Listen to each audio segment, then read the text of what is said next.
programa IBTV, no quadro Direito e Justiça de hoje, eu tenho a grande satisfação de receber o Dr. Tiago Santos Bianchi, ele que é o proprietário do escritório Bianchi Assessoria e Consultoria Jurídica, diretamente da Bahia, Salvador, né, doutor?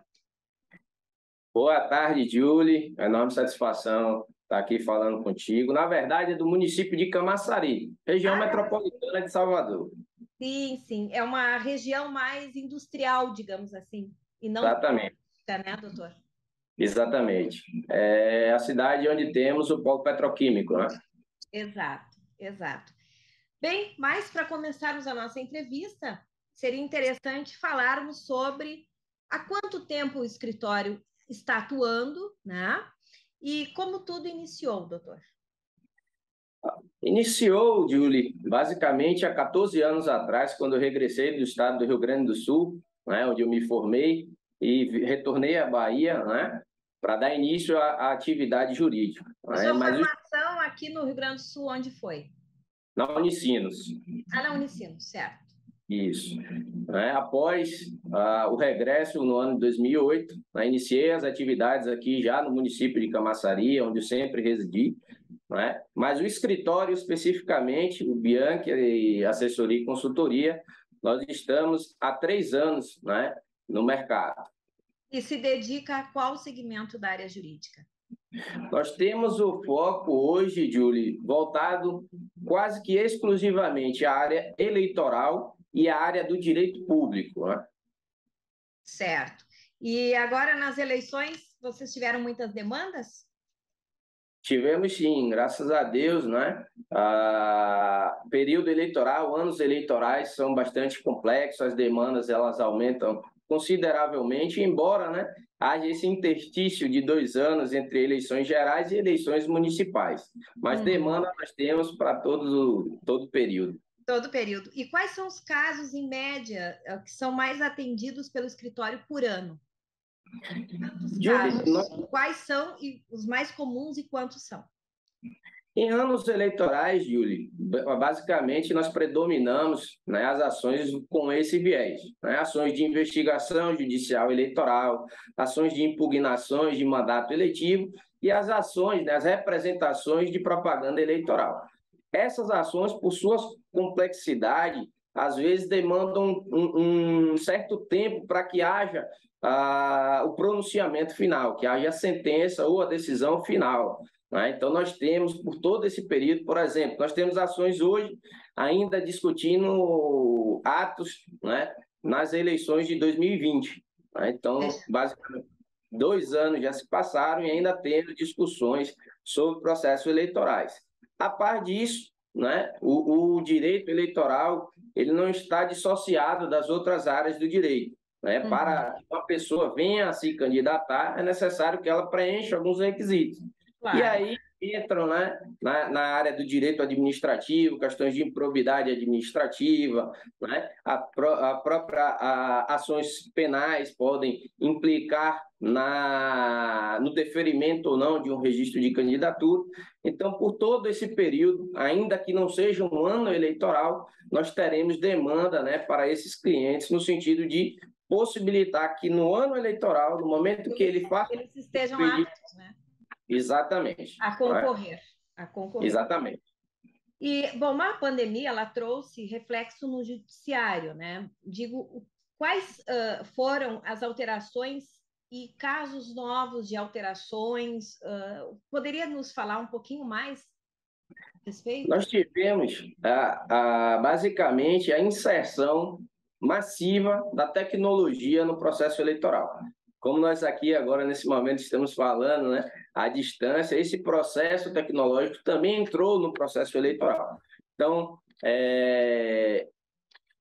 algumas ações, elas correm exclusivamente pelo modo digital, as audiências são realizadas por meio virtual, as sustentações no âmbito do tribunal, já em grau de recurso, também é possível se valer dessa tecnologia para serem utilizadas, e principalmente na área eleitoral, as convenções partidárias, que também puderam ter essa possibilidade de realização virtual justamente por conta da pandemia, que surgiu e tivemos aquele pico no ano de 2020. E quais são os projetos e objetivos do escritório a médio e longo prazo, doutor? Julie, nós queremos e pretendemos, né, consolidar nosso escritório, principalmente aqui no estado da Bahia, né, no município de Camaçari, né?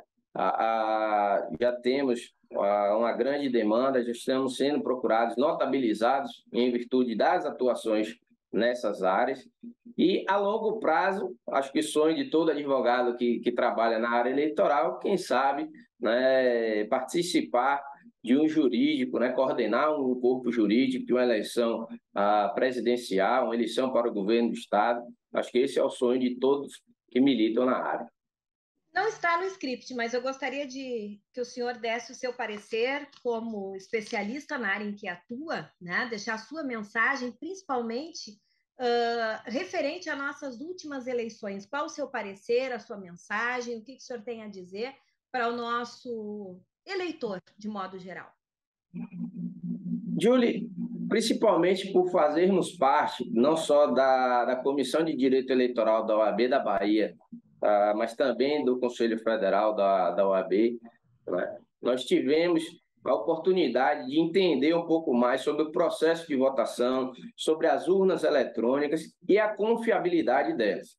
Então, o que nós podemos passar para o eleitor é: a nossa legislação, ela tem instrumentos necessários e possíveis para que as eleições sejam fiscalizadas, que tenham a sua lisura atestada não só pela OAB como entidade fiscalizadora, mas principalmente, Júlio, que aqui é o que nós, no momento, faltamos: o acompanhamento dos partidos políticos em todas as fases do processo eleitoral, tanto na lacração das urnas, na examinação dos códigos-fontes, na lacração, na assinatura. Né? Nós temos, na verdade, um silêncio, uma omissão dos partidos políticos, quando, na verdade, eles são os maiores interessados na efetividade do processo eleitoral, ótimo, na garantia da transparência e da lisura desse processo. Ótimo, excelente. Doutor, foi um prazer falar, ficamos sempre muito felizes e tranquilos em conversar com alguém como o senhor, que tem toda essa bagagem, e, enfim, né, que é um expert naquilo que faz, né, e como eleitora também eu fico muito tranquila, né, saberem que as eleições foram, como o senhor mesmo disse, né, foram claras, legítimas. E fico muito feliz que nós tivemos realmente uma participação em massa do nosso eleitor. Isso significa que todos nós estamos sempre, né, trabalhando em comum para que o Brasil ele cada vez cresça mais. Muito obrigada pela sua participação. Eu que agradeço, Julie, uma enorme satisfação bater esse papo contigo. Estou à disposição para sempre que precisarem, né, conversar um pouquinho sobre o direito, né, em especial o direito eleitoral. Enorme satisfação. Muito obrigado. Programa IBTV no quadro Pessoas Incríveis. Eu recebo Rafael Pessina. Muito obrigada pela presença. Obrigado, Júlio. Obrigado pelo convite. Para mim é uma satisfação imensa estar aqui com você hoje. Jornalista, apresentador, locutor. Já trabalhei coordenando equipes também em televisão e em rádio. Como é que tudo começou, Rafa? Olha, tudo começou quando eu tinha 16 anos. Eu tinha 16 anos, eu estudava num colégio que tinha uma produtora junto, dentro de televisão. E aí eu comecei a me interessar por esse meio de televisão. Eu falava, nossa, o que é esse negócio cheio de luz, cheio de câmera? O que é isso aqui, né? E aí eu fui entrando ali, fui aprendendo um pouco, começaram a me chamar, fica aqui, já que você gosta do assunto, fica aqui, ajuda a gente. Lá eles produziam um programa voltado para o público jovem, mas era uma galera mais velha que fazia. Eles falaram assim, estado? Era aqui em São Paulo. Em São Paulo mesmo. Em São Paulo mesmo, era um programa que chamava Intimação, ia ao ar pela Rede Vida, de televisão, toda quarta-feira à noite. E aí o pessoal lá da equipe falou, quer dar umas ideias, o que você acha, o programa é para molecada. Comecei a ir lá participar, dar umas ideias, mas assim, nada oficial, assim. Oficial. E aí um dia um rapaz cuidava da plateia lá, que a plateia era formada por pessoas de outras escolas. Porque era um programa bem assim, tinha um tema, sabe? Era assim, pichar era uma arte ou era uma, sabe, uma ofensa? Como é que era essa situação? Então a gente colocava lá sempre pessoas debatendo sobre o assunto. e a plateia era formada por adolescentes, pessoas das escolas. E aí, cara, foi muito louco. Um dia uma pessoa faltou que cuidava ali da plateia, que ajudava e tal, e falaram assim, Rafa, você ajuda? Eu falei, lógico, já sabe, já sei todo o esquema do negócio. Fui para esse negócio, comecei a me interessar, começaram a falar, a gente dá uma graninha para você vir aqui, começaram a dar umas ideias, trabalhar com a gente, acompanhar. Quando eu vi, eu tava mergulhado nisso, não teve jeito. Fiquei 2 anos nisso. E aí, com 17 para 18 anos, tive que fazer uma faculdade, né? Falei, vou estudar rádio e TV, já tô nesse meio, Sim. é o que eu tô interessado, é o que me interessa, vou fazer isso. E aí, com 18 anos, primeiro ano da faculdade ali, pô, acabou o programa. Acabou, a Rede Vida não continuou, a produtora meio que fechou. E eu falei, tá, o que eu vou fazer? Tinha um amigo que trabalhava, que a mãe dele trabalhava na Jovem Pan, na rádio. Falei, vou pra rádio, vou ligar pra ela. Liguei pra ela, na maior cara de pau do planeta, falando, oi, tudo bem? Quero falar com a Beth. Aí o pessoal da Jovem Pan falou, ela tá de férias. Falei, tudo bem, por quê? Aí expliquei a história, falei, não, porque eu queria deixar meu currículo e tal, tô estudando e tal. Ah, não, manda pra mim que eu ajudo. Falei, beleza, mandei lá. E, cara, no outro dia me chamaram, comecei com rádio, fui estagiário, de estagiário fui pra coordenação de promoção, fiquei 1 ano coordenando a equipe de promoção da rádio. E aí falei, quero mais, quero fazer coisas diferentes aqui. Não, eu gostava muito de fazer eventos, né, de cuidar de eventos, mas eu queria fazer mais. E aí eu falei, o que é legal em rádio? Pô, locução. Fui na Rádio Oficina, que é uma escola de locução aqui em São Paulo. Tinham poucas, na verdade, nem sei se tem mais. Na minha época era só o Senac e a Rádio Oficina, eram as 2 escolas de locução. Fui lá, fiz o curso de locução. E aí cheguei lá do nada com o meu DRT, pro diretor da rádio. Falei, tá aqui o DRT de locutor. Ele falou, Rafa, você tá de sacanagem comigo. Meu, olha aqui pro seu lado, você tá na Jovem Pan FM de São Paulo. É a rádio, tá entre as primeiras do país. Audiência, É cabeça da rede, é uma rádio que tem 50 emissoras afiliadas do Brasil inteiro que depende dela. Um locutor, para chegar aqui e falar, ele tem que ser muito experiente. Ele tem que ter muita experiência. Não é qualquer locutor, ninguém começa aqui. As pessoas vêm pra cá depois de muitos anos já. Uma experiência, né? Eu falei, poxa, tá, mas não dá pra fazer nada. Enfim, aí um cara da madrugada saiu nesse meio tempo, 1 semana depois. Aí falou, pô, Rafa, vou te testar na madrugada, vamos ver. Sem compromisso. Falei, não, sem compromisso nenhum, vamos embora. Eu comecei na madrugada, fiquei uns 6 meses na madrugada. Como que era o programa na madrugada? Era um programa, era a Rádio Jovem Pan FM, né? Então eu tocava muita música, tinha os programas, músicas mais antigas, era uma pegada um pouco mais tranquila do que o dia a dia, do que a correria do dia a dia. E aí, foi indo, ele falou, você quer ficar? Eu falei, quero, vamos embora. E aí ficou. Fui ficando, comecei lá, fui o primeiro da história, começar numa rádio tão grande, tão importante como a Jovem Pan. E depois surgiu TV. Depois da Rádio Jovem Pan, fiquei 6 anos lá, como locutor. Aí um dia também, através de um outro amigo, Marcelo Café, que é um locutor que estava lá, falei assim, Café, eu quero mais também, quero ver outras coisas e tal. E tinha uma história na Jovem Pan, que tinha uma pessoa que era estagiária lá, que era a Mônica Por, uma excelente jornalista, de celebridades inclusive, e ela tinha saído lá da Jovem Pan e ido pro TV Fama. Tá. Então todo mundo lá falava muito dela. A Mônica sempre sai daqui, todo mundo... Aí eu falei assim, Café, tava lá 18 anos o Café. Falei assim, você tem contato com a Mônica ainda? Falou assim, tem, de vez em quando eu falo com ela. Falei, quando você falar com ela, você me dá... pergunta pra ela se tem ali uma possibilidade de mandar um material, alguma coisa assim, porque nesse meio tempo eu já gravava vídeos pra uma empresa do Rio de Janeiro, chamada Casa e Vídeo. Era uma loja lá, mas a gente fazia tipo review de produto, saca? Acabou de chegar esse celular, ele é bom, ele não é, ele funciona, ele não funciona. Então eu fazia isso pro site da Casa e Vídeo na época. Estamos falando em 2008, assim, faz muito tempo. E aí o Café falou assim pra mim na época, falou, não, eu vou ligar pra ela agora. Eu falei, não precisa ligar agora. Quando você encontrar com ela, não, eu vou ligar agora. Ligou, falou, Rafa, chegou no meu estúdio, com um papelzinho dizendo assim, manda agora tudo que você tiver para esse e-mail, porque um cara acabou de sair de lá. Nossa, é destino. Acabou de sair. Eu falei, mentira. Ele falou, mandei. 3 semanas depois eu tava contratado. E ficaste... como repórter do TV Fama. Sim. 11 anos lá. 11 anos, é muito tempo. 11 anos lá. Fiquei 11 anos lá, só saí porque pintou esse convite da Band. Sim. Faz quase 3 anos, faz 2 anos e meio. Pro Melhor da Tarde. Pro Melhor da Tarde, exatamente. Para ali estar no estúdio com a Kátia Fonseca, no Melhor da Tarde. Você iniciou lá no Melhor da Tarde, bem no início logo que surgiu no começo da pandemia. É. Foi logo no começo da pandemia. Quais foram Quais foram os obstáculos que você... Nossa, foi muito complicado, porque assim, um programa que quando eu cheguei lá, né, eu já cheguei e não tinha pandemia ainda, eu cheguei no começo do ano, em janeiro. Aliás, minha estreia foi no finalzinho de janeiro, logo que começa a temporada, né, daquele ano. que eles deixam gravados uns períodos, né? Janeiro, geralmente, aí inicia a temporada do ano lá no final de janeiro, início de fevereiro. Eu estreiei lá, era uma outra vibe, sabe? Assim, tava toda a gente cheio de ideias, vamos viajar o país, vamos rodar, vai ter carnaval, vamos fazer várias coisas. A ideia lá é muito legal, a gente tem uma cabeça muito boa de levar o programa para cidades do país, rodar. Agora há pouco a gente estava em Belém. Mês passado. Então, assim, a gente gira muito. O tempo todo ali a gente gosta de circular, gente. Isso é uma coisa da Kátia, da direção, de todo mundo. Então, assim, aí veio a pandemia. A pandemia veio no carnaval. Bem, né? Foi naquele período do carnaval. E é aquela situação, tranca tudo, não tranca tudo, trava tudo. A gente inicialmente continuou fazendo o programa e depois a gente teve que adaptar o programa de todas as maneiras. A Kátia ficou fazendo o programa da casa dela, literalmente da cozinha dela, da casa dela. Durante 3 meses, eu ia pra Band para ficar como uma cobertura, ali a gente conversava, mas totalmente isolado, um estúdio gigantesco e assim, só eu, os câmeras ajustavam a câmera e saíam. Sim. Então, sabe aquela coisa? Foi tudo muito nessa pegada. Distância. Exatamente, totalmente frio, diferente, né, do que a gente estava acostumado a fazer. E agora? Graças a Deus, né? Agora...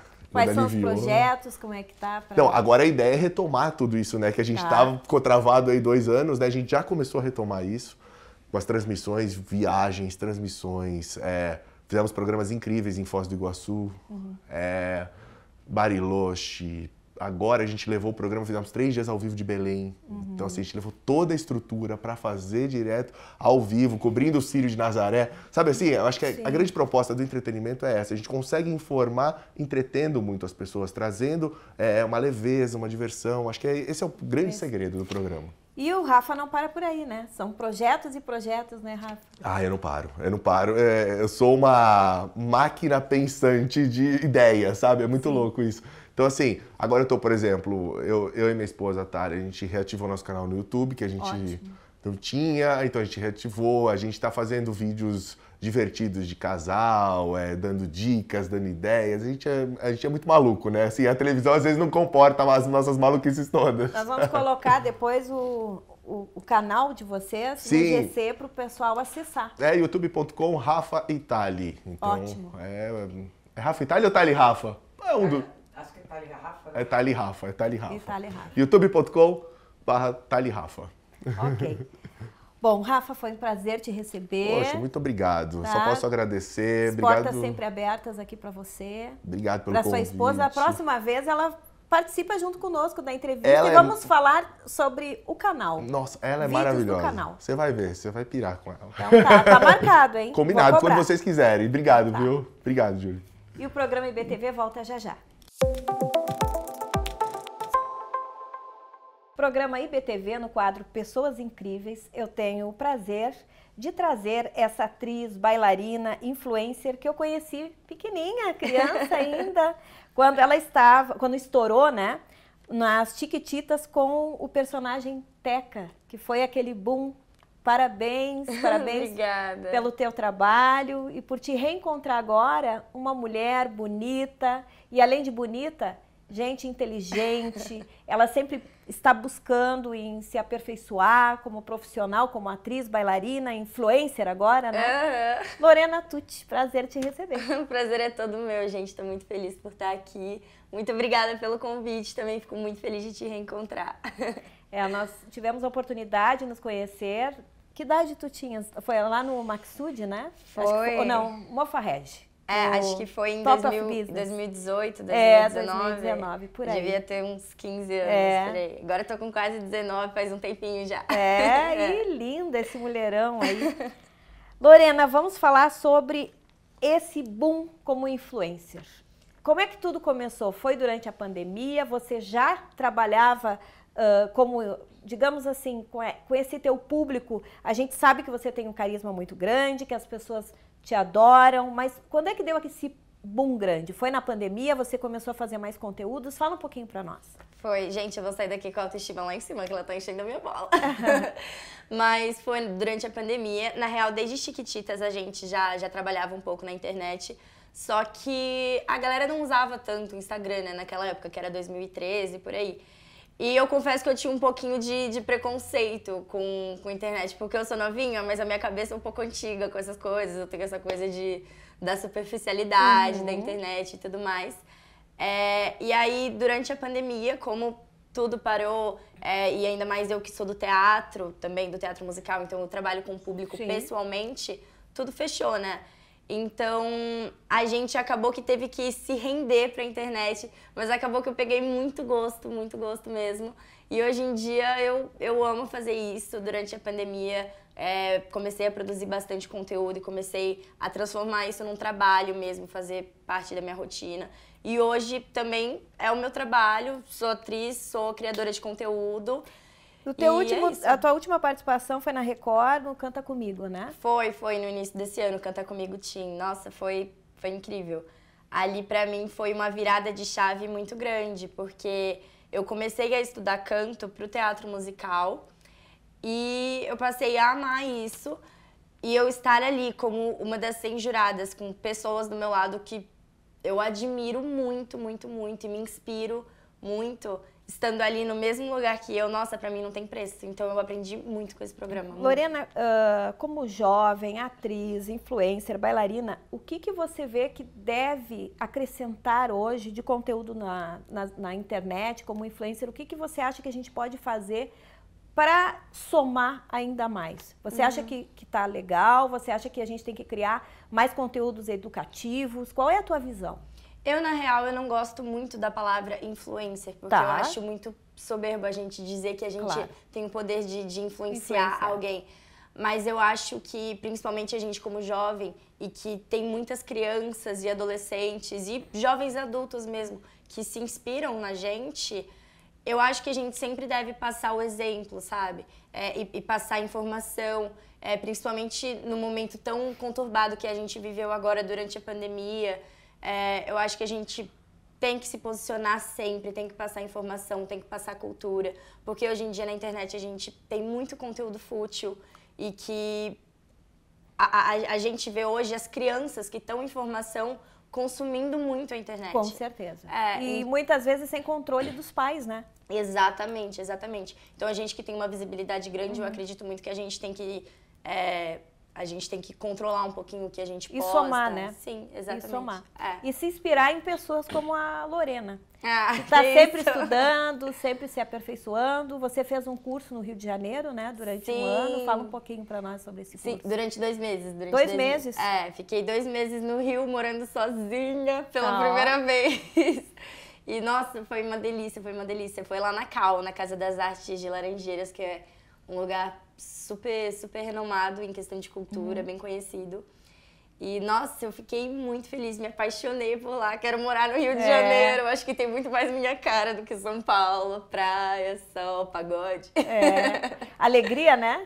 Exatamente. Eu tô sempre procurando me aperfeiçoar mais, sempre em estudo. O ator, ele tem que sempre estar em renovação. Tá buscando, E, Lorena, a tua mensagem final para o nosso espectador que está nos assistindo, principalmente as meninas e os meninos, enfim, a juventude que está te assistindo nesse momento. Estudem, gente, estudem, independente do que vocês quiserem fazer e quiserem ser da vida de vocês, estudem isso. E corram atrás, porque nada cai do céu. Bem isso aí mesmo, Lorena. Lorena, foi um prazer te receber. Prazer foi todo meu. Fico muito feliz de saber que você está, cada dia que passa, mais bonita, mais inteligente. Aproveito para mandar um beijo para nossa produtora, Val Góes, que trouxe a Lorena, né, que nos apresentou. Val, maravilhosa. E vamos ficando por aqui, então. Tá bom, obrigada. E o programa IBTV volta já já. Programa IBTV, quadro Direito e Justiça, eu recebo a sócia do escritório Amorim e Torresi Advogados Associados, a doutora Carolina Amorim. Prazer em recebê-la. Muito obrigada, Julie. Doutora, não podemos deixar de perguntar sobre a história e trajetória profissional da senhora. Como se deu o início até a abertura do escritório? Eu trabalhei muito tempo em banco e de lá eu trouxe uma expertise comercial. Fiquei 7 anos como administradora de uma empresa multinacional com sede nos Estados Unidos e Moldávia. E de lá eu decidi fazer direito e focar no direito empresarial, que é a minha especialidade, né? A área em que eu decidi atuar. Então, toda a minha trajetória, ela acabou se consolidando até o atual momento. Então, todas as experiências, elas foram muito válidas. E o escritório, ele é não é só no segmento empresarial, você tem também outra sócia, né? Sim. E o escritório atende quais outros segmentos? Na verdade, nós somos em 3 sócios, né? Mas o nosso escritório, ele tem 2 frentes principais, que é o empresarial em si e o criminal. E para atender a demanda completa das empresas, a gente traz a parte do trabalhista, preventivo e do contencioso, a parte societária, a parte de contratos, de lei geral de proteção de dados. Então tem toda ali uma estrutura de uma operação para a gente conseguir atender a demanda completa. Excelente. E quais foram os principais desafios durante a pandemia? Olha, eu não digo em si como um desafio. Para nós foi uma experiência inovadora, porque na pandemia surgiu muitas oportunidades. O momento ele estava atípico por conta dos problemas, né, das pessoas se adequarem a esse novo cenário. Então, o mercado para o advogado ele se consolidou, ele cresceu. Então, foi realmente aproveitar as oportunidades dentro desse contexto. E quais os fatores que contribuíram e que contribuem, né, melhor dizendo, para o sucesso do escritório? Eu acredito que o nosso diferencial mesmo, Julie, é a proximidade com o nosso cliente. A gente não trata o nosso cliente apenas como um número. Então, cada caso, ele é um caso que é enxergado com muita seriedade, seja empresa, seja pessoa física. E isso traz o cliente para perto da gente e ele indica outros clientes e a nossa operação ela vai crescendo. Ou seja, o escritório ele atende empresas e varejo. Isso, justamente. Perfeito. Ele é focado mais para o ramo de provedores de internet, mas atende outras especialidades também, outros segmentos. Bem, e como empreendedora de sucesso, vários prêmios conquistados, né? Vários reconhecimentos nacionais. Participei de alguns com você. Nacionais, internacionais também. Sim. Poderia deixar a sua mensagem para o nosso espectador? Eu posso sim. Eu gosto muito de uma frase do Albert Einstein, que ele fala: no meio da dificuldade, encontre a oportunidade. Não existe um sonho impossível, basta você acreditar no seu potencial, porque você é capaz. É só buscar o seu objetivo. E quais os projetos futuros? Olha, nós temos o interesse em expandir para outros estados, né, por conta das nossas demandas em Santa Catarina, em Brasília, no Rio Grande do Sul, no Rio de Janeiro. Então, consolidar o nosso escritório, não somente com parceiro, mas com profissionais alocados em outros estados. Excelente. Doutora, eu sempre digo que esse quadro é um quadro que traz a informação. Sim. E é um quadro que presta serviço à sociedade, porque muitos não têm acesso aos seus direitos. Verdade. Então, fica aqui o convite para que a senhora volte, né? Agradecemos por essa prestação de serviço que a senhora, né, vem nos dando e agradecer por estar aqui. Muito obrigada, Julie, pela oportunidade. Você falou agora de acesso à justiça. O nosso escritório ele tem uma frente social, né? E nós fazemos projetos em comunidades, justamente por conta da dificuldade da pessoa que não tem tantas condições realmente de buscar os seus direitos. Então, a gente atende empresas, pessoas físicas e a comunidades também carentes. Isso é ótimo, doutora. Excelente. Muito obrigada. E o programa IBTV vai ficando por aqui. Até o próximo programa.